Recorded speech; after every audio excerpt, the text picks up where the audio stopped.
আসসালামু আলাইকুম রহমতুল্লাহ। আমরা জানি কোরআন মাজিদের মধ্যে বিভিন্ন জায়গায় মুসা আলাইহিস সালামের ঘটনা বর্ণিত হয়েছে এবং সে বর্ণিত ঘটনাগুলোর মধ্যে আমরা দেখতে পাই মাঝে মধ্যে অনেক সময় উভয় ঘটনাগুলোর মধ্যে শব্দের অনেক পার্থক্য থাকে।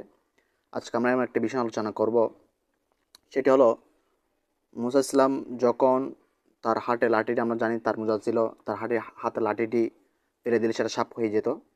তো এই ঘটনাটি কোরআন মাজিদের দুইটা সূরায় এসেছে দুইটা ভিন্ন শব্দ দিয়ে।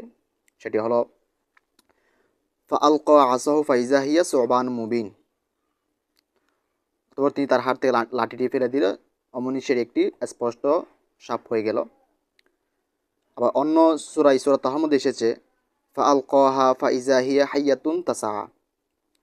এখানে এই আয়াতে সাপ বোঝানোর জন্য আসছে হাইয়াতুন, অপর আয়াত আসছে সাপ শব্দ বোঝানোর জন্য সোবান, অর্থাৎ মুসা ইসলামের হাতে লাঠি ফেলে দিলে সেটি সাপ হয়ে গেল। এই সাপটা বোঝানোর জন্য একটা আয়াত আসছে সোবান আর একটা আয়াত আসছে হাইয়াতুন। এখন শব্দ পার্থক্য কী? হাইয়াতুন হলো বোঝাই ছোট বড় যে কোনো সাপকে, এটা জেনারেল ক্ষেত্রে সকল ধরনের সাপকে হাইয়াতুন বলা হয়। কিন্তু সোবান শব্দটি আসে বিশেষ করে বড় বৃহদাকার অফেন্সিভ যে সাপগুলো আছে সেগুলোর ক্ষেত্রে। হায়াতুন শব্দটি আসছে ওই জায়গায় যখন মুসা সাল্লাম যখন তার যখন তিনি সর্বপ্রথম তার মুজিজা তখন আল্লাহ তাআলা তাকে প্রদান করছিলেন পাহাড়ের মধ্যে, ওই সময়ে তখন আল্লাহ তাআলা যখন তার হাতকে তালাটি ফেলতে বললেন তখন সাপ, এই তালাটি সাপ হয়ে গেল, তখন ছিল হাইয়াতুন। কেন? ওটা ছিল মুসা ইসলামকে তার মুজিজা দেখানোর জন্য।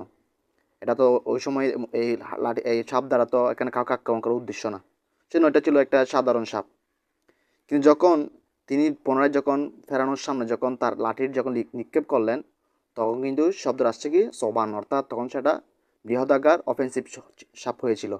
কেননা ফেরাউনের যে জাদুঘর ছিল ওদের জাদুকে ধ্বংস করার জন্য ওই সময় তো অনেক বৃহদাকার সাপ দরকার।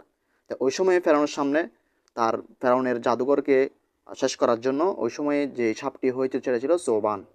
তাই দুইটি ঘটনার ক্ষেত্রে একই মজেজা হলেও কিন্তু এখানে শব্দ দুইটাই জন্য যে দুইটার প্রেক্ষাপট ভিন্ন ছিল। এটি হলো কোরআনের সেই শব্দের সূক্ষ্মতা এবং যেখানে যে শব্দের প্রয়োগের কথা সেখানে সেটি স্পষ্টভাবে প্রয়োগ হয়েছে।